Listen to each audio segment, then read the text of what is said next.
How can we ride with AI instead of crashing into the AI wave? Let's find out in this Big Think video. At the start of 2025, the major players, OpenAI, Microsoft, developing these new models, thinking they're ahead of everybody in the world. And then bam, this little startup from China called DeepSeek introduces a new model as good or better than any of the existing models out there. And in a day, $1 trillion of valuation of those companies is gone. The best thing to me was DeepSeek being open source. Yeah, John, we've got a bit of a tech sell-off this morning, and it's being caused by earth-shattering developments in the AI space. And enormous uncertainty about the progression and profitability of the industry rises. And so I think it's just an illustration of how rapidly the landscape can just shift in very fundamental ways. And we have every reason to expect that that's going to continue to happen. That little whale changed everything in the AI space, but it definitely won't be the last thing to change. When I talk about AI, I often put up two slides. The first is the dinosaur admiring an incoming asteroid.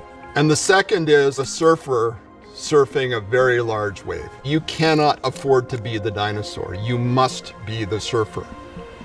You need to be agile. You need to be adaptive. You need to embrace these systems and try out what's going on, because if you don't understand it, you really can't hope to help your organization adapt and stay in front of this momentous, world-changing technology. Flow or destruction. Sink or swim. This technology is akin to the discovery of fire or even the invention of electricity. I believe that AI is not something to be looked over. I'm Michael Watkins. I'm a professor of leadership and organizational change at the IMD Business School. I write extensively about leadership, about strategic thinking, and about the impact of AI on both. Leadership and strategic thinking in the world where AI is developing are massively important skills, especially since everybody's really on a level playing field because the experts in the field don't know where this is going to end up. They pretty much know maybe a little bit more, but exactly what we know. So experts and novice are on a similar playing field because your guess is as good as mine. So of course, in November of 2022, generative AI exploded on the scene. But I think it's important to realize that artificial intelligence has been around for a lot longer and has gone through a very interesting and important evolution.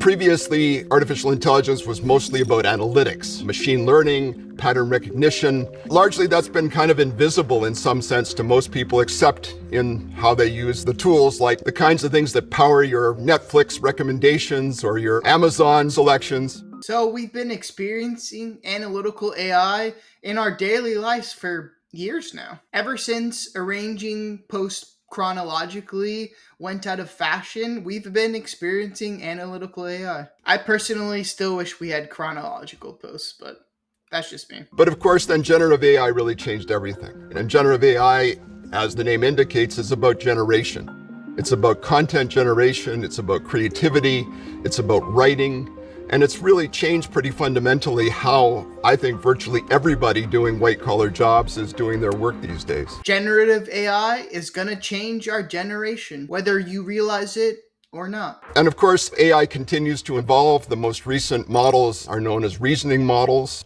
As the name indicates, these models are capable of what's known as chain of thought thinking. They're reasoning their way through problems step by step in a way that previous generations of LLMs simply were not able to do. And that has enormous benefits for things like solving problems in science and mathematics. Planning things becomes possible in a way it wasn't before. And this is again going to generate an enormous change in how the technology is used in business and beyond. Reasoning and step-by-step sequential patterns is literally the next level, where we're going in sequence from one step to the next. I think this is where agentic AI is going to come into play. Agentic AI is basically AI is doing things for you without human input. But Apple just put out a paper saying these reasoning models aren't actually reasoning. I'm not smart enough to go into the details of that paper or say its validity one way or the other, but interesting to say the least. So now the cutting edge is really evolving towards what's known as agentic AI. And that's AI as agents, right? Agents out in the world doing things that are important for us. That could be, booking your next flight for your vacation or deciding what you need in your refrigerator to feed yourself for the next couple weeks. AI has definitely been a novel tool, but I think agentic AI is where things really begin to progress. Once these programs can do things for us, the world changes. And that leaves us with the question of, is it going to take jobs? What provides us meaning and value after these jobs are displaced? I know it seems a little bit unsettling, but our whole societal structure is going to have to change due to this innovation of technology. It's the proverbial shit or get off the pot scenario. And this is really an important evolution because it begins to make AI very active in the world in ways that are going to both, generate tremendous benefit, but also potentially create some significant risks. As soon as you see AI beginning to be able to think and reason and then begin to make recommendations and decisions based on that thinking and reasoning, you open up the possibility for serious misuse, serious misguidance, potential for misinformation, even the ability of these systems to influence us in ways that we don't fully yet appreciate or understand. I believe that these systems are already influencing us, but I believe the solution is to build the strongest defensive system, because the best offense is a really good defense. If we have a really good defense, then no other offense can attack us because our solid base of defense is so strong that it's essentially impermeable. Today, the way we interact with AI mostly is through what's known as prompting, which essentially boils down to asking the AI, either in writing or verbally, to answer certain kinds of questions for us. As you're learning to prompt these systems, we do a lot of prompting through typing, but I think with the way technology is progressing, we're gonna just use natural language and talk to these systems instead of typing them. I think us typing on a screen or typing on a keyboard is gonna be a way of the past, and natural language is gonna flow more regularly between us and technology. With the rise of communication between humans and us building community to build more spaces in real life, and short form videos and videos in general becoming more popular, I think the logical next step is for us to just talk to technology. there's a few limitations and watchouts you should be keeping in mind. The first is what's known as the hallucination problem, which is the tendency for these systems, if they don't have an answer, not to say, hey, I don't know, but instead to give you some fact that turns out to be completely erroneous. When I started using these systems to write articles, for example, I would ask it for some references, and it would very confidently give me 3 or 4 references, which when I checked, did not exist.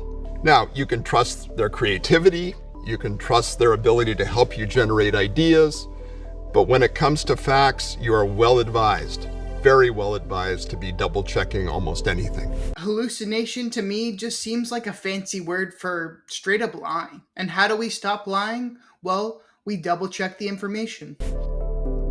A second watchout is these systems are programmed with personalities that are intended to be helpful.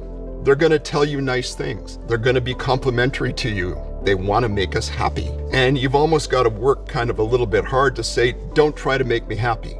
And you can imagine the vulnerabilities that that raises, right? For all kinds of high criticality applications where we need to be pretty certain that the right kinds of things are happening. I worry about this all the time. I don't want technology to tell me sweet nothings, to placate me, to tell me what I want to hear. I want the technology not to respond in a manner that it thinks that I want to hear. So I'm constantly telling these systems that, hey, respond to me, not in a way that's going to make me happy, but in a way that challenges my beliefs and maybe even challenges the first principles that I derive my being from. I want to learn and grow, and the only way to learn and grow is to be challenged. Victory is always sweeter after struggle. And then that leads to a third big watch out, which is they seem to have a programmed desire to think that everything is going to be okay.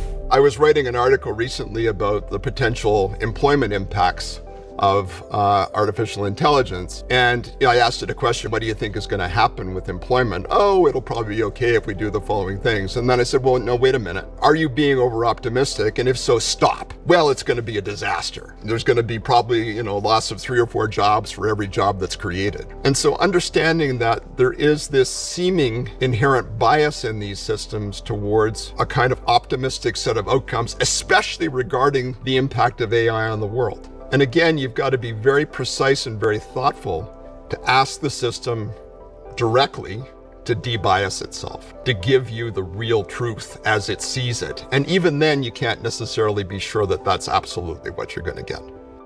There is this study on soldiers where the pessimistic leader didn't take enough risk. The optimistic leader took too much risk. The benefit was really in being a practical leader, where you could see the optimism, you could see the pessimism, but your approach was level-headed. Like all things in life, the truth is usually in the middle. As you think about learning to be a great prompter of AI, it's a bit counterintuitive because it's quite different often than how you would interact with another human being. AI has no ability to understand the broader context in which the question is being asked. It has no ability to interpret the emotional resonances that you're trying to communicate. Prompting is a skill, just like any other skill. But there is a cheat code. You can ask the AI systems to make your prompt better, which is basically having them write a prompt for you based on your prompt. This is particularly true with the reasoning models because you're asking them to go through a chain of thinking. And if you start at the wrong point, it's rapidly going to head off in directions that are not going to be all that useful. The water starts from the roots, goes through the trunk, and eventually into the leaves. That's the pathway. So the prompt has to do the same. It has to start from the core, from the base, go into the trunk, and eventually find its end path.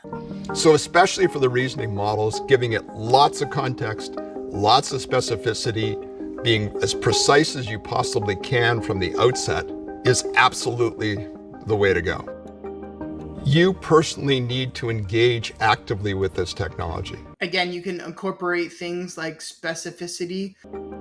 You personally need to engage actively with this technology. And it's not enough that you just have some basic literacy. You need to be experimenting with new models as they come out, because only by doing that are you going to learn what the capability is and begin to track what's happening as the capability continues to advance. Engaging takes a lot of effort, especially with new models coming out so often. But engaging and learning these models is of the utmost importance, especially since everybody's on a level playing field.